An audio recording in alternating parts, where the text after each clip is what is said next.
विशाल eagle, जादुई पत्थर, शेर और भेड़िया। जंगल में बिल्ला नाम का एक डरपोक भेड़िया रहता था। सारे जानवर यहाँ तक के उसके भाई बहन भी उसे चिढ़ाते रहते थे। बिल्ला सबसे बहुत दुखी हो गया था। वो परेशान होकर जंगल छोड़कर जाने लगता है। थक जाने पर बिल्ला एक पत्थर पर बैठकर रोते हुए कहता है, मेरी किस्मत ही खराब है। मैं क्यों ऐसे डरपोक पैदा हुआ जो हर कोई मेरा मजाक उड़ाता रहता है। मुझे तो अब जीने की भी कोई इच्छा नहीं बची। तब पत्थर से आवाज आती है। बिल्ला तो पत्थर से उठकर खड़ा हो जाता है। अरे चुप कर अपना रोना धोना। एक भेड़िए के जैसे रहना सीख और अपनी किस्मत को दोष मत दे। अपनी किस्मत तो खुद लिखनी पड़ती है। बिल्ला पत्थर को अपनी आप बीती बताता है। तब पत्थर उसे कुछ जादुई शक्तियाँ देता है और कहता है, अब तुम एक शक्तिशाली भेड़िया बन गए हो, पर हाँ, इस शक्ति का इस्तेमाल हमेशा दूसरों के लिए करना। इसका गलत फायदा मत उठाना। अब जाओ जंगल में, सब ठीक हो जाएगा। बिल्ला खुशी से जंगल में आता है, पर जंगल में एक रंगा नाम के खूंखार भेड़िए ने आतंक मचा कर रखा था। रंगा शेर से लड़ाई कर रहा था और उसे उसके बाकी के साथी भेड़िए मदद कर रहे थे। शेर भेड़ियों के बीच फंस गया था। सारे भेड़िए मिलकर शेर को मारने ही वाले थे कि तभी बिल्ला बीच में आता है और कहता है, खबरदार, महाराज को छूने की कोशिश भी की तो मैं एक एक को चीर कर रख दूंगा। हाँ हाँ, तू और हमें चीर देगा। पहले तो इस डरपोक को ही मारना पड़ेगा।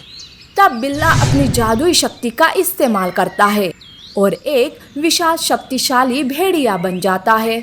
बिल्ला सारे भेड़ियों को मारने लगता है। रंगा तो बिल्ला का ये नया रूप देखकर वहां से भाग जाता है।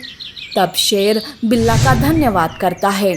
शेर सारे जानवरों की एक सभा बुलाता है और सबके सामने उसका सम्मान करता है। आज तक हम जिसे डरपोक समझ रहे थे वो बहुत ही शक्तिशाली और ताकतवर है। आज से इस जंगल का सेनापति मैं बिल्ला को ही घोषित करता हूँ। जिस बिल्ला को सारे जानवर चिढ़ाते थे, आज वही उसका आदर करने लगते हैं। ये सब रंगा देखकर गुस्से से पागल हो जाता है। वो बिल्ला को सबक सिखाने का ठान लेता है। मैं बिल्ला को जान से मार दूंगा। आज उसकी वजह से मैं मेरे मकसद में नाकामयाब हो चुका हूँ।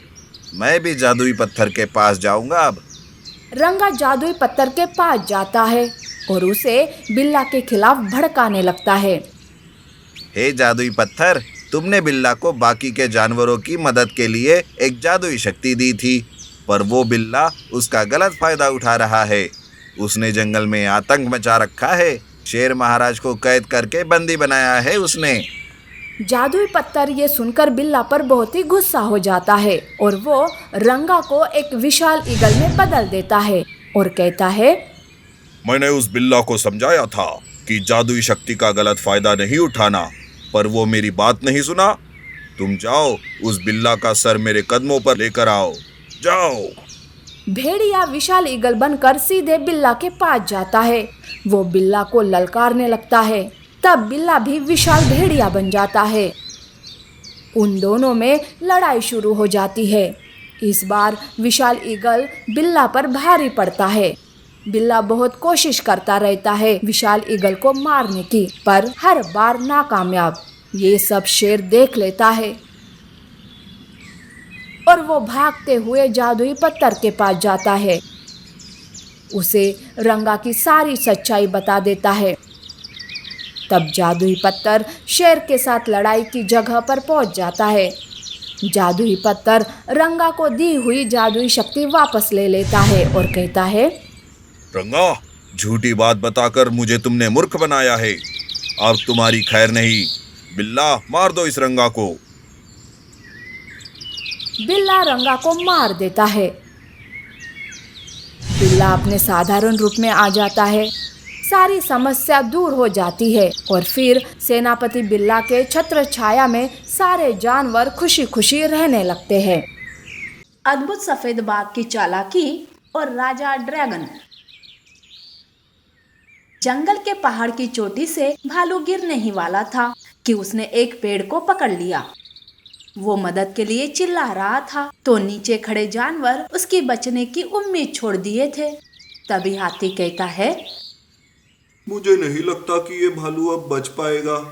ऊंचाई से गिरकर तो ये मारा ही जाएगा, कोई इसे नहीं बचा सकता। तभी वहां जंगल का राजा ड्रैगन आता है।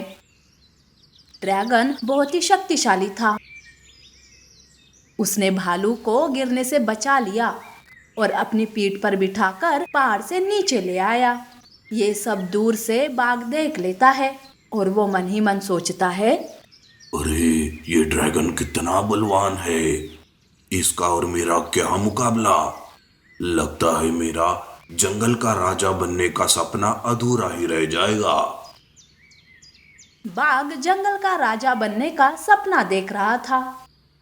एक बार वो गधे को देखता है और कहता है, अरे गधे, तुम यूं आधे सफेद कैसे बन गए? वैसे तुम कहाँ से आ रहे हो? आज मालिक के पेंट के डिब्बे लेके गया था दूसरे गांव, तभी गलती से सफेद रंग मेरे ऊपर गिर गया। अरे तुम्हें क्या बताऊं, मेरे मालिक ने मुझे बहुत मारा। मैं भी उसके पेंट के डिब्बे लेकर वहां से भाग आया।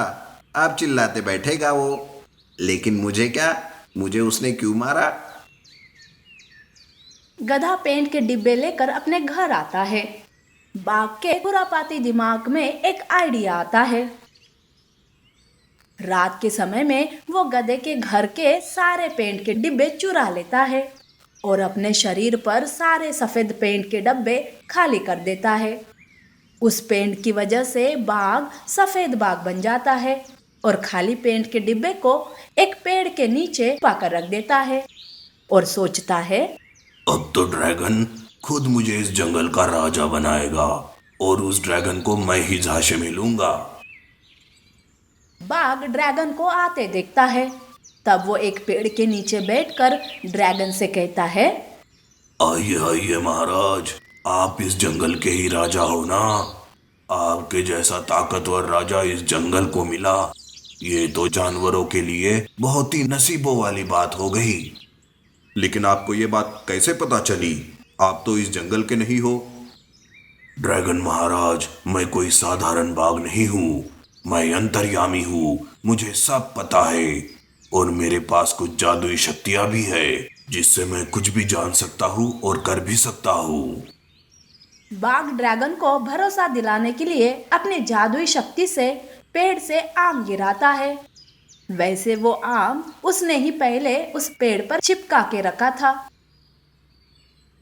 ड्रैगन ये सब देखकर बाघ पर विश्वास कर लेता है। उसे अपने साथ अपने गुफा में ले जाता है। ड्रैगन मन ही मन सोचता है, अरे सच में ये सफेद बाघ तो बहुत ही अद्भुत है। अगर ये जंगल का राजा बन गया तो जानवरों की ये मुझसे भी ज्यादा अच्छे से रक्षा कर सकता है। ऐसा सोचकर ड्रैगन सफेद बाघ को जंगल का राजा बनाने का ठान लेता है। दूसरे दिन ड्रैगन सारे जानवरों को बुलाकर एक ऐलान करता है, सुनो मेरे सभी साथियों, आज के बाद इस जंगल का राजा ये अद्भुत सफेद बाघ है। हमें अपने महाराजा की हर बात माननी होगी। बाघ मन ही मन बहुत ही खुश हो जाता है कि आखिरकार उसका सपना पूरा हो गया। सफेद बाघ राजा के सिंहासन पर बैठकर बाकी के जानवरों पर हुक्म चलाने लगता है। अपना सारा काम जानवरों से करवाता है। सफेद बाघ के बड़े ही मजे चल रहे थे तो उधर गधा सोचते रहता है, अरे उस दिन गुस्से में था मैं, इसलिए मालिक के पेंट के डिब्बे में घर लेकर आया। लेकिन ऐसे मैं अपने मालिक का नुकसान नहीं कर सकता। पेंट के डिब्बे ढूंढकर मुझे मालिक को वापस करने ही पड़ेंगे। गधा पेंट के डिब्बे जंगल में ढूंढने लगता है।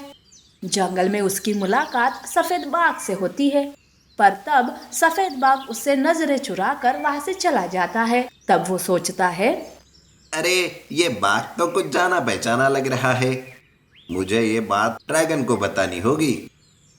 गधा ड्रैगन के पास जाता है और उसे अपने पेंट के डिब्बे चोरी होने की बात और बाघ पर शक ये दोनों बात बताता है। तब दोनों भी पेंट के डिब्बे को ढूंढने लगते हैं। तभी उन्हें एक पेड़ के नीचे कुछ सफेद रंग के छींटे दिखाई देते हैं। खाली पेंट के डिब्बे मिल जाते हैं। वो दोनों सारी बात समझ जाते हैं। तब गधा कहता है, अरे ये सब उस मक्कार बाग का ही काम है। पेंट के डिब्बे चुराकर मेरे मालिक का नुकसान कर दिया और इधर खुद सफेद बाघ बनकर सारे जानवरों को उल्लू बना रहा है। अरे गधे, मैं सब समझ गया। अब देखो मैं उस बाघ का क्या हाल करता हूँ। ड्रैगन को बहुत ही गुस्सा आता है। वो सफेद बाघ को तालाब के पास बुलाता है और उसे तालाब में फेंक देता है। पानी में उसका सफेद रंग निकल जाता है और सबके सामने उसकी सच्चाई आ जाती है। ड्रैगन उस बाघ को मार मार कर जंगल से बाहर भगा देता है और फिर से जंगल का राजा बनकर जानवरों की रक्षा करता है। और हाँ, हमारे चैनल को सब्सक्राइब करें, लाइक करें, कमेंट करें और अपने दोस्तों के साथ शेयर जरूर करें। Thank you for watching.